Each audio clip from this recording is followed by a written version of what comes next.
Well, uh, my friends told me I need to make this statement too. It's in regards to the Facebook hacking stuff that I shared about my family and Bruce and Mike and them.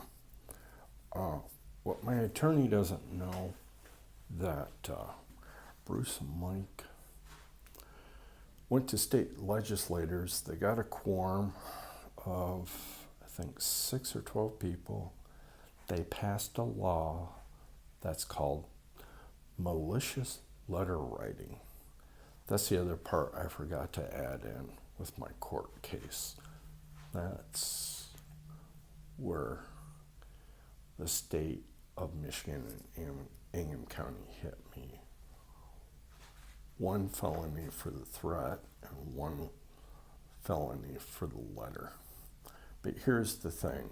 Again, my attorney said, in the state of Michigan, you have to do the crime.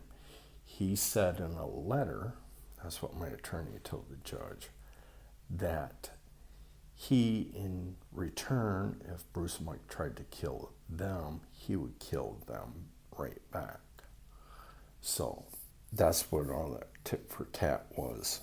And that's what they were arguing in the judge's chambers.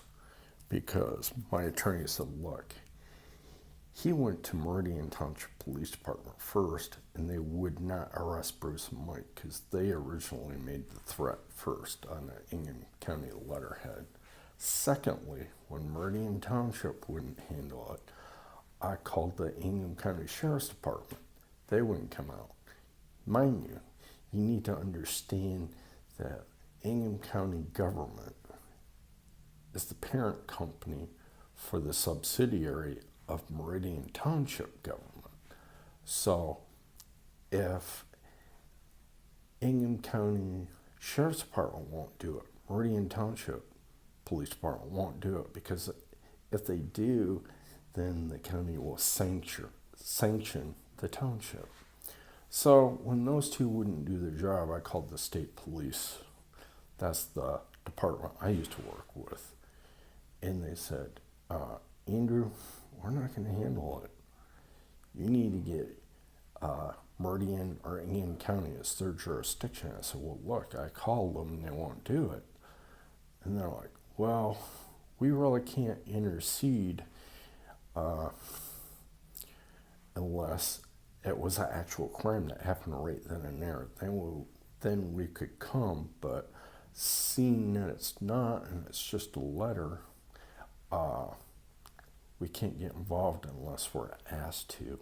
I said, look, I used to be a state trooper from your division. We have jurisdiction anywhere in the state of Michigan where there's a crime. So he checked with his supervisor, and the supervisor chose not to proceed.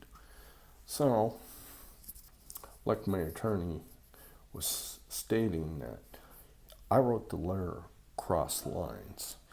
He goes, that still should have not been chargeable because of the fact, under federal law and state law, you have to do the act. All he said in the letter is that if you guys try and come and kill me, I will come and kill you to protect myself. That's what I said in that letter. No, I'm trying to be truthful. I'm not trying to hide anything. So here's the part that Ingham County and the state of Michigan probably got hit with sanctions, but I don't think the feds knew about it. But after I was convicted on the malicious letter writing, the state of Michigan rescinded the law that was used on one citizen of Michigan, and that was me. And that's why I've been trying to get a hold of the Innocence Project. I've talked to them a few times, but since 2007, my family's kept me on the run. I haven't had a chance to sit down. But the Innocent Projects go, oh, Andrew, good Lord, you're talking about millions of dollars worth of damage from the state and the county for doing that, because it's against the law to have the state legislators pass a bill on one citizen, and then once they get convicted, rescind the law. I said, yeah, I know. So they were saying, once you get settled down somewhere, you need to do this. Now, I've been trying to get with the FBI to do a deposition on this. Trying to think what else. But you also need to know, Bruce has hired third and fourth party people to come after me. I don't know how many drive-by shootings I've had where I had a red dot here, and then I jumped to the ground. But Bruce's explicit instructions are, don't hit him, shoot around him to scare the crap out of him. I shit you not, for the first 6 or 7 years, I was terrified. I had yin and yang. I'm like, do I testify against him or don't I? But I was also having mixed emotions. I was like, my God, I love my family, but I can't believe they're doing this to me. Now, when I stayed with my dad for the arraignment for this stupid court case that should never happen, my dad and my stepmom, I'm not going to tell you what they were poisoning me with, but I got really, really sick to the point where I was deathly ill, and I kept complaining there's something wrong. And Dad and Linda would just look forward like, oh, we don't. So one day my spirit guide said, switch your plate. And that's when they went to town to put the major dose on me to finally kill me. And all of a sudden my dad's having chest pains. He's going into cardiac arrest mode. And Linda's like, oh my God, what's going on? So Linda rushes my dad to the Saginaw Hospital, even though he lived in Clare. It's about 33 miles away. They called my Uncle John. My Uncle John, he knows some FBI people, and he knows law enforcement people. We have a whole bunch of family that I grew up in Saginaw that are into law enforcement. So they met Dad and Linda halfway and gave them a police escort. But when they came back, they were terrified to come into their own house. They opened up the door and they go, is everything okay, James?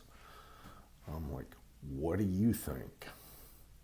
I said, I will be leaving tomorrow. And I said, I will never see you again in my lifetime unless I have to convict you for attempted murder on me. See, my sister Deb and my brother-in-law Don Bernston are close friends with Bruce E. Johnson, Michael L. Thompson. Along with the commissioners, they all conspired to try and kill me before my trial date that this whole malicious letter writing was all about. That's why at the end of my court hearing, my attorney came to me and goes, you need to leave Michigan after your probation because they're plotting to kill you. See, there's a whole bunch of other stuff that I need to get with the feds and sit down and talk about, which falls under RICO law. And there's a whole bunch of stuff that needs to be told. See, that's why they're afraid once I settle down somewhere and I go back to having a normal life and I'm not taking psych meds because of them causing stress, they're afraid that the feds are going to go, you know what? He might be telling the truth. And they're afraid. Oh, that's another thing I want the feds to know about. They were not known this. During the 3 years of my probation, I tried to get a hold of you guys, different branches of the FBI, but they had me a la toast and drugged out. During that time period, they exhumed all the bodies of the people that they killed, and they cremated all the bodies. I sent you letters on that after that, but you guys just didn't believe me, but they did. A friend of mine saw them backhoe up a lot of bodies.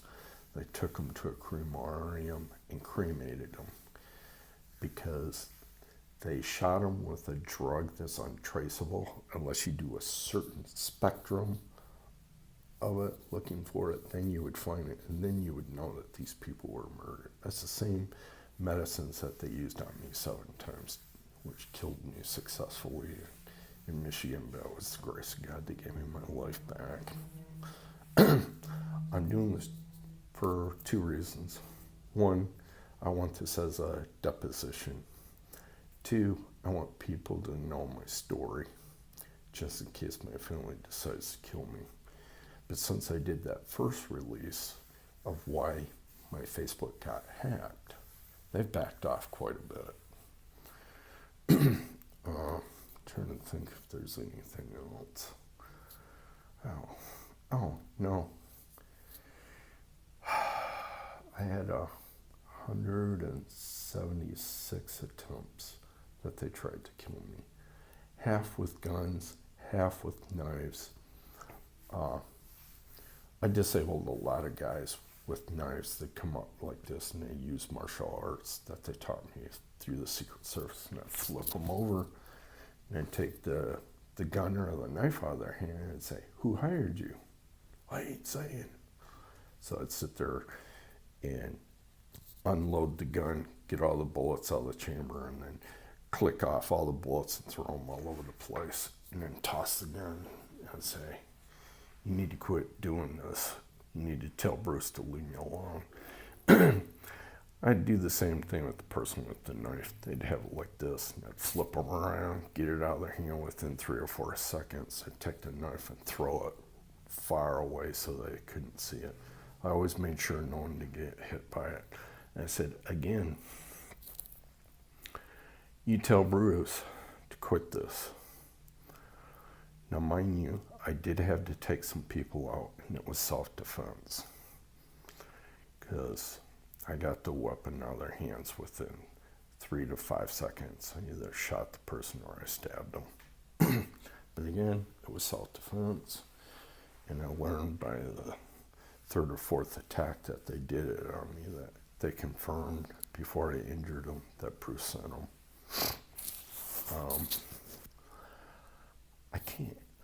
That's another thing. I can't have friends. Okay.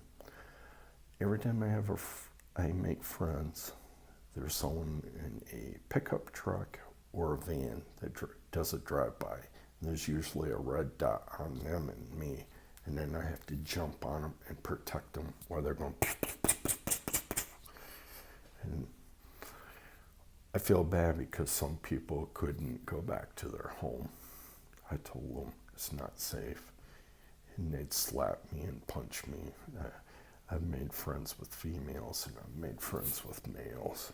They just, I really can't have close friends until this blows away. But I just thought they would leave me alone once I moved to California, so I could get back into my music and acting and television careers, like what I used to do. Back in East Lansing, I was a celebrity when I was in the music industry, because I used to hang out with so many radio DJs. I used to hang out with big artists that lived in the Michigan area. They'd come and hang out with me in East Lansing, or I'd hang out with them in Grand Rapids or Detroit, But my family and Bruce and Mike, for past 25 years since I've been away from East Lansing, have been telling everybody, "Oh, he's paranoid, schizophrenia, he's gone off the deep end," and all this other shit. But they keep coming after me with falsified judge's paper, and I'm assuming that it's Bruce's close friend that was the judge that was on my case. He should have excused himself, because they keep going in my safe deposit box, and they've been telling some of the bank people that I've been having guns and ammunition in my box, which isn't true. I know better. You're not allowed to have any type of that. stuff at a bank, but every time they go in there, they look for evidence that I've been gathering to use against them.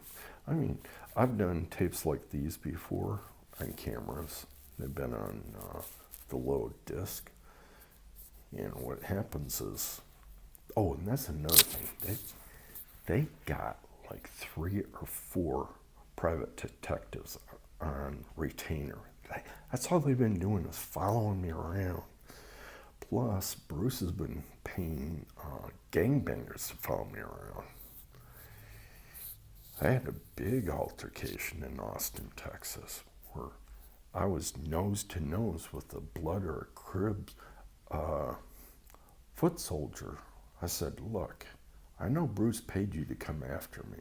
I said, I have no problem. I'm ready to die today if I need to. Okay? I said, I can get that weapon out of your hands within about 3 to 5 seconds. And then what I'm going to do is I'm going to shoot you and take you out. Now you need to back off and leave me alone. So, yeah, he set me up with Austin PD.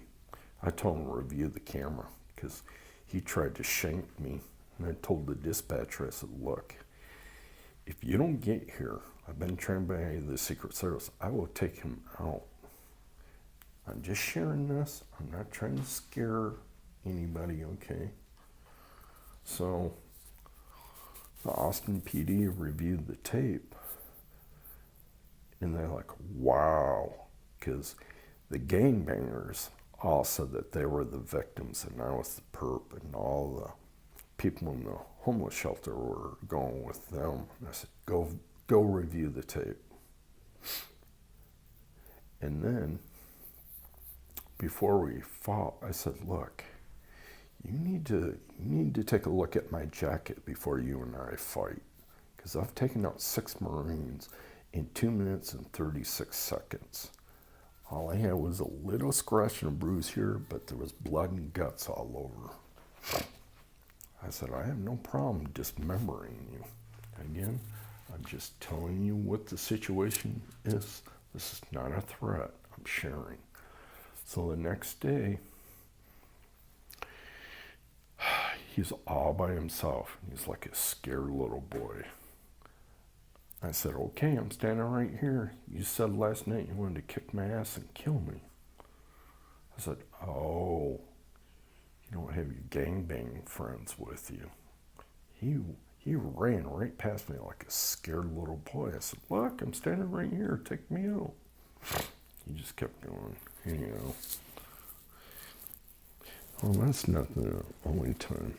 I've been nose to nose with ex-murderers that Bruce has hired that got released from a federal penitentiary.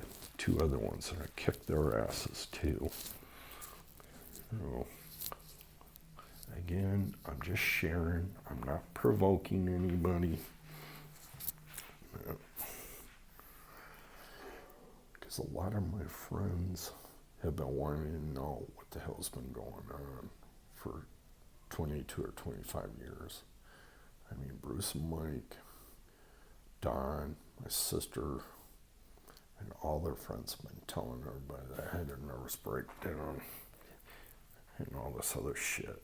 But they didn't tell them that they were chasing me all over the United States trying to kill me and have me institutionalized half the time for false lies. So,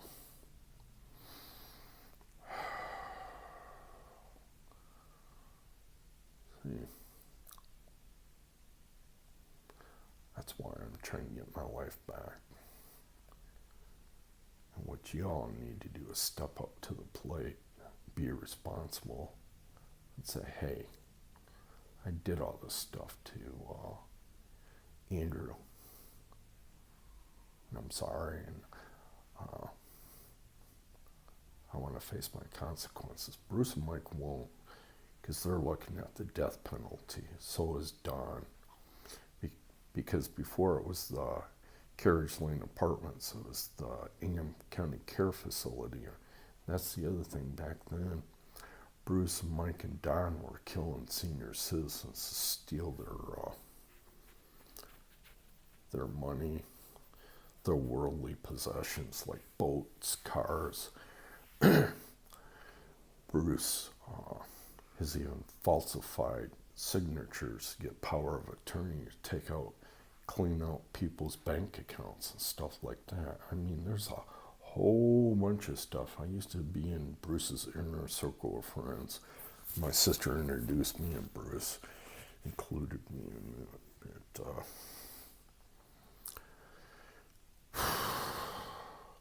It changed because one day when he had me go into this apartment, he goes, pick out anything that you want. I didn't know that he was killing people. Again, I was the wrong place, wrong time again. I opened up the bathroom door and he had the 2 senior citizens' dead bodies on ice that were in there for 2 weeks. I found out he falsified a power of attorney and cleaned out their bank account. He always makes sure that these people are discord from their family. They don't have any friends. And above all, he makes sure that they have a mental illness and that they have ongoing therapy and that they're taking pills. And guess what he always says to them? Well, you know what? Just in case something happens, you should take out a life insurance policy. And that way he'll take care of your bills. Once he does that, he waits somewhere between 6 to 12 months. And that same untraceable drugs that they used on me sometimes, they used on that elderly couple and killed them. And this was happening also at the time when I notified the feds about stuff that's going on when I lived at Carriage Lane Apartments. That's when I told them about criminal acts that was going on there. I mean, you all got my letters, but you've, like I said in the last videotape, you've listened to one side of the story. You haven't gotten both sides of the story. Now you just assume with that chicken scratch that I was writing so fast because I was stressed out because I wrote all that stuff when I was on the run and I had sent it to you. It had a whole bunch of mistakes. I mean, if I had time to do everything calmly and that, I would have done that. But you just assumed, well, he's got scattered thinking, scattered talk. He's paranoid, schizophrenic. No. Because I'm going to tell you something. I want to get it in quick, too, because someone else has room time here. But I want to say this before I go. There was a lady, when I lived there, the last part of 1990s. Her daughter moved there from another state, or maybe a sister. I can't remember anyhow. She goes, you know what? She's been calling me and saying that her medicine's been missing. I noticed that she had slurred speech and stuff like that. So they decided to come 2 to 3 states over and come and do a welfare check. And that's when I had a falling out with Bruce. I had already not been Bruce's friend for like 2 or 3 months. And she asked me, is my daughter or my sister safe here? And I said, do you guys got a lot of money and expensive furniture? Yeah. No, you're not. Bruce is probably going to try and kill her. Sure enough. She decided, thank God, just by what I went by, she said, okay, I'm going to go back to my home state. She stayed in East Lansing at a hotel, and guess what? 3 days later, Bruce killed her in her sleep. And Bruce was caught in the middle of the act of clearing out her apartment because this lady was either her mom or her sister, and she had an extra key, and she opened it up, and she hollered, what the F is going on? Because they were watching Bruce and Mike put stuff into boxes, and she immediately called the state police out. And she said, I think these two killed my daughter. And when Bruce and Mike came out of that apartment to sit down in the hallway, their face were white as a ghost. Now, the only time I seen it, used to see that happen all the time, is when I arrested people when they knew they did something wrong. And I looked at both of them and said, you assholes, you two killed her. I can tell by looking at your face and your body language. And they just started shaking. So, yeah, I gotta cut this short. My room time's running up. I'm gonna come back with some more on this.